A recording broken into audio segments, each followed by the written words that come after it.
Good afternoon, it's 4 o'clock and we are going to start a batch of jerky. I'm embarrassed to say that I have been making jerky in my dehydrator for probably 50 years. And so at first it probably wasn't very kosher, but back then I wasn't as aware of following tested recipes as I am now. The now recipe for the USDA's instructions for making jerky makes a whole lot of sense to me, and it will be the way that I'll be doing it from now on, and I thought it's worth having a video to show you how we can do this now safely. I will put the link to the USDA tested recipe down below so that you can have it. Now the kicker is, and what I never did before, is that before jerky can be deemed safe, it needs to be heated to 160 degrees. And that's 20 more degrees than the 40 degrees recommended for actually processing the jerky in the dehydrator. 140 is what the temperature is and needs to be for processing meat. And that is just above the danger zone. The danger zone is between 40 and 140, so 140 is right there at the cusp of the danger zone for bacteria. Plus, we need that extra 20 degrees. Well, how do we get that extra 20 degrees of heat? They give us two options, and one is that once we have marinated the meat, then we put the meat in the marinade in a pot on the stove and bring it to a boil and boil it for 5 minutes. And I wasn't sure about that one, and you do that before you put it in the dehydrator. The other way is that you go ahead and put it in the dehydrator, and then after it is done, you put it in the oven at 275 degrees for 10 minutes so that the meat itself is brought up to 160 degrees. And that is to kill the bacteria that is present on meat and that can be there. So I thought, well, I'm not sure which way I like the best, and so the only way to solve that conundrum is to do both of them, and that's what we're going to do. I have about 2.5 pounds of a roast right here. This is a beautiful boneless roast that Jim got for us, and he sliced this into about 1/4-inch slices. And we're going to put half of it, we're going to put the whole thing in the marinade overnight in the refrigerator. Then tomorrow morning when we bring it out, we're going to put half of it in a pan and bring it up to a boil for 5 minutes and then put it in the dehydrator. And the other half we're just going to put right in the dehydrator, and once it's done, we'll put it in a 275 oven for 10 minutes to bring it up, and then we're going to do a taste test to see if there is a difference in how it tastes. The recommendation for a marinade is pretty much left open to you. They give one in their instructions, which is very similar to mine, but you can pretty much do whatever type of marinade you would like to do. I'm going to give you my recipe. It will be in the description of the video, so you'll have it, or you can use theirs, which is very similar to mine, or you can just use your own. So here we go. So mine calls for, and this is 2.5 pounds of meat. And it's been in this bowl in the refrigerator overnight. Oh, this is ridiculous.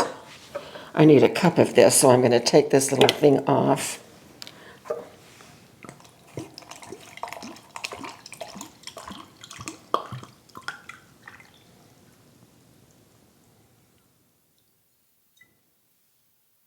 Oh, sure, why not? Yeah. So there's a cup and a tad. And now we can just get rid of this bottle.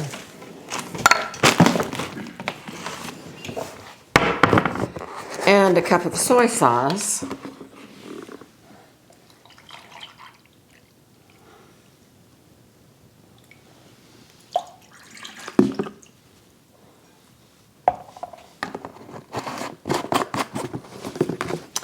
And then it is a 4 teaspoons of black pepper.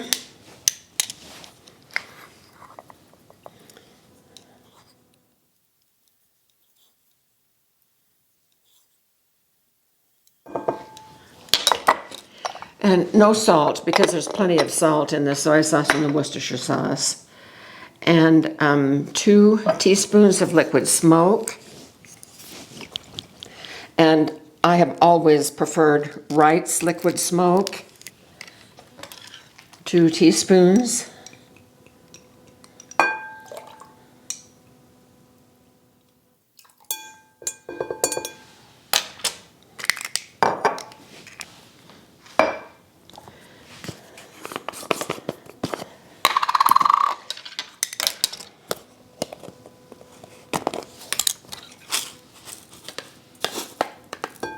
A teaspoon of dried onion flakes.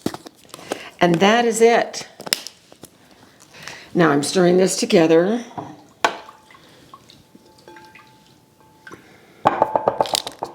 And then I'm going to put some rubber gloves on because I'm going to be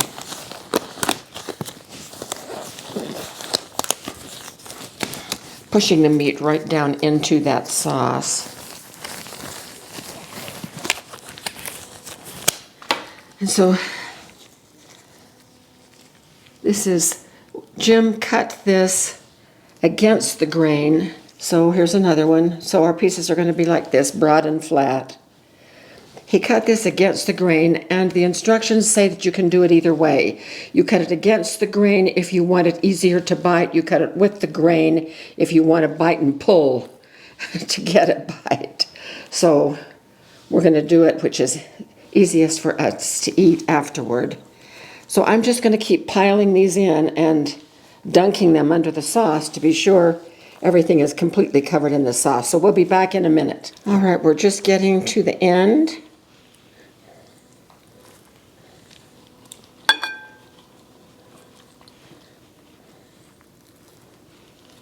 And you could do this in a bag. I don't know, I've just always done it in a bowl. I used to make this, and Jim will remember this because he did most of the cutting. We used to make this, I don't know how many pounds we used to make at Christmas time, but he would bring home roast after roast after roast, boneless, and then slice those up because we made it for Christmas packages for my children, and of course they just loved it. And then I got smart and got them each a dehydrator for Christmas and sent them the recipes so they could do their own. So I made this little card with our Christmas recipes on it, and I have lost the file on this, sadly. But on the back, it's everybody's favorite jerky, so the recipe is right there for them to have, and they all have those still. Okay, so this is going back in the refrigerator, and I'll stir it up and mix it once before bed, and then we will be back in the morning and do what comes next. So we'll see you then. Good morning, and here we are early in the morning. Well, not too early, but it's still morning, and our meat has been marinating overnight. Now I'm just going to take these strips and put them in the strainer over this pan because I'm wanting to capture the juice, because as we talked about yesterday, half of these are going to be boiled in this juice.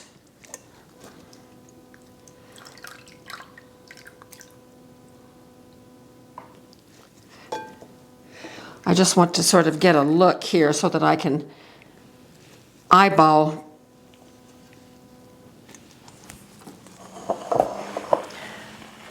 about half.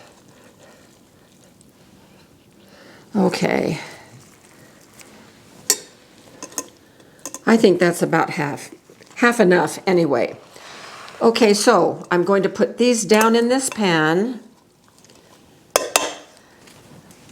Pour the rest of the marinade over them.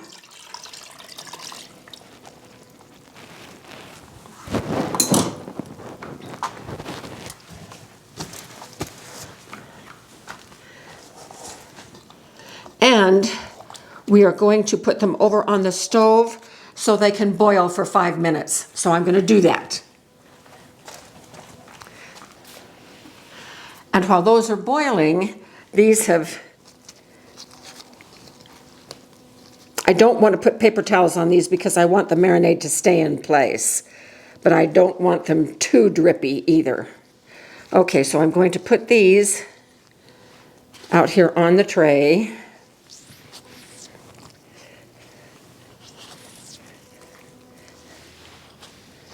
We don't want them touching.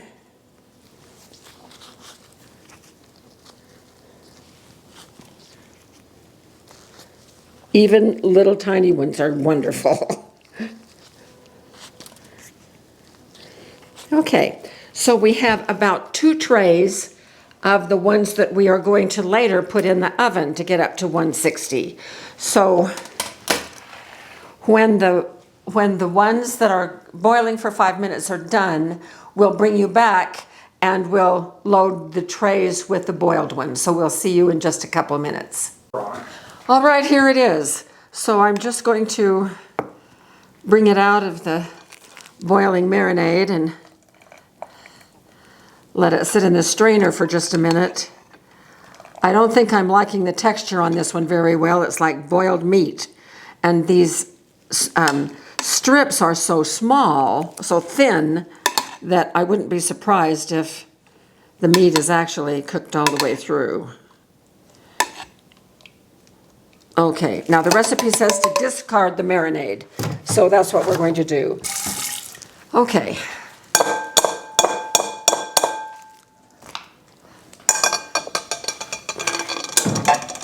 Well, I can certainly tell the difference in the texture of this meat that's been boiled. Ah, it's hot.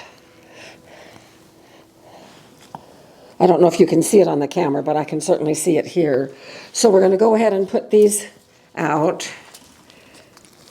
And I hope it turns out okay. Maybe my fears are totally unfounded.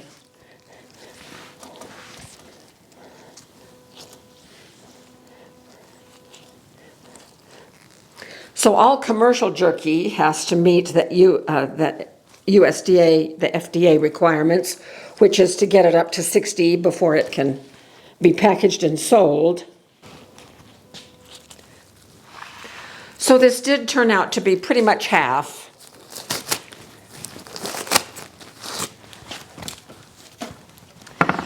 So I have put the other 2 in the dehydrator there on the top shelf.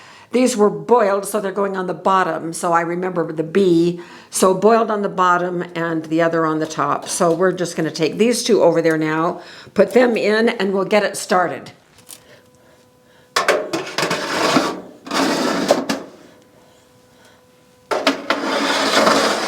I'm going to leave the other trays out.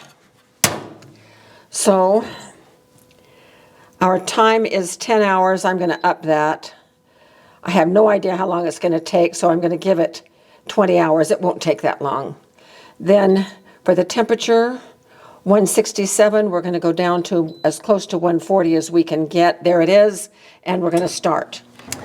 So here it is, and I pull it out a little bit so the heat doesn't collect in the back. And we'll just see how long it takes. We'll be back when they're done. And then we'll put the top 2 in the oven at 275 for 10 minutes to get them up to 60 degrees. So we'll see you at that next step. Well, everything is ready for a taste test, but first I have a couple of things. Jim just got back from shopping, as you can see. Oh, he spoils me rotten, but I love every minute of it. So those are just beautiful roses. Thank you, honey. You're so sweet.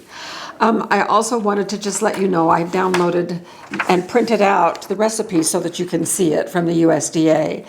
We did a video on jerky about 4 years ago. I just went back and rewatched that. And I was also talking about the very same things that are on this document, but I wasn't as firm as probably I should have been.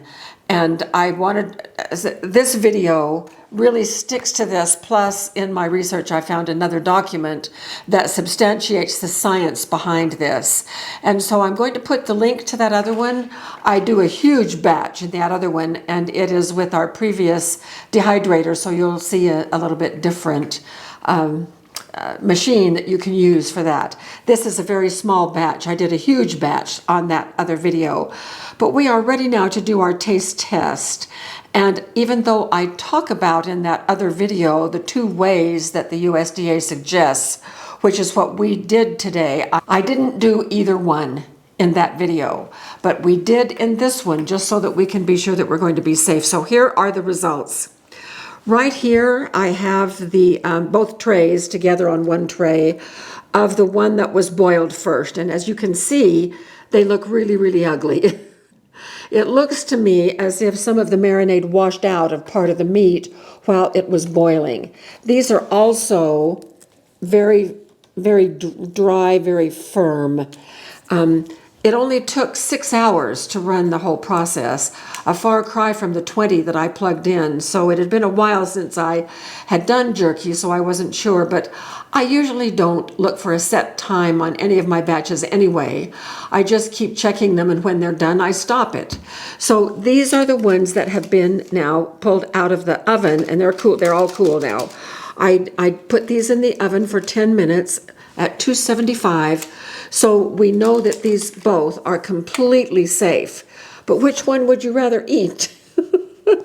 Oh, this is the winner by a long shot just on view alone. But I am going to do a little taste test to see. So I'll see how this is.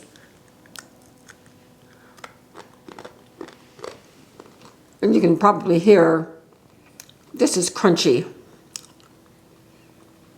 There's a little bit of the marinade taste there. I purposely picked a place that was lighter and not darker. Let me see if the darker spot, here's one with a darker spot right here.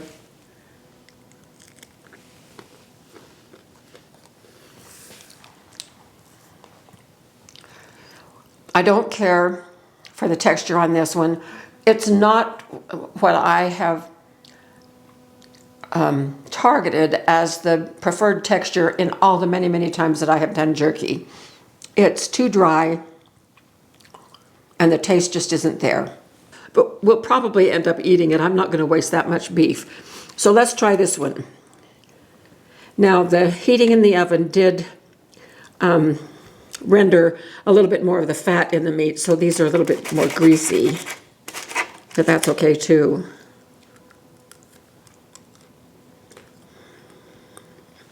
Oh, yes.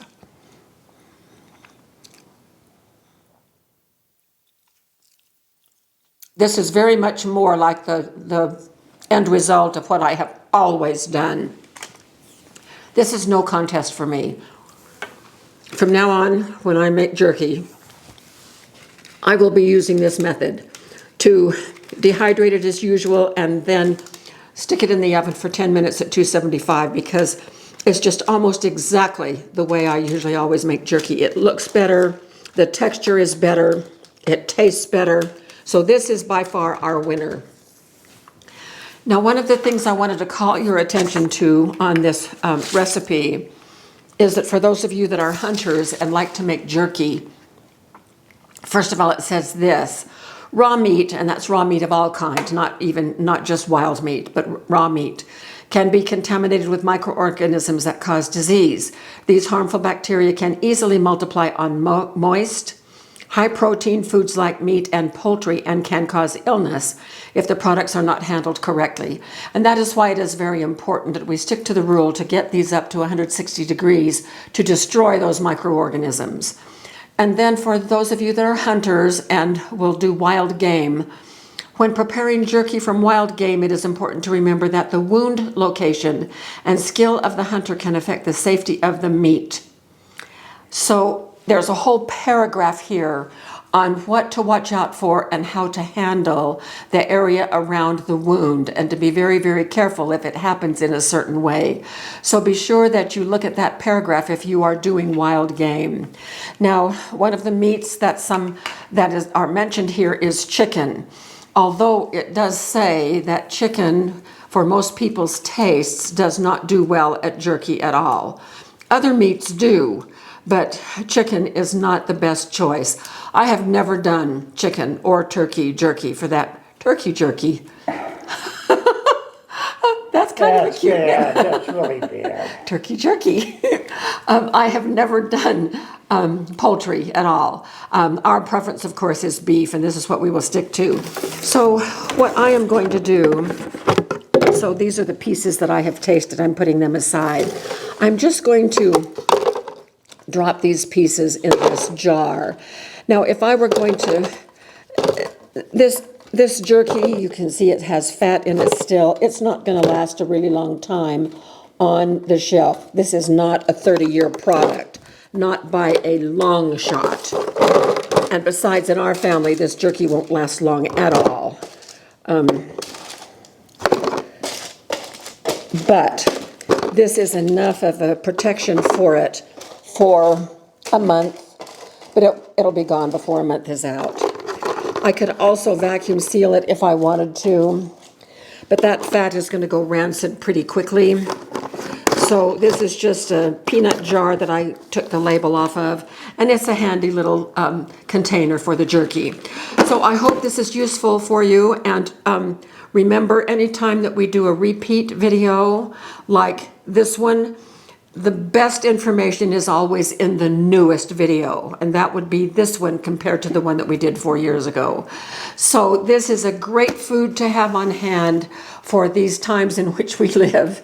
So if you find a good sale on some boneless meat, then go for it. So let us know how it works out for you, and we will see you again very soon for more videos.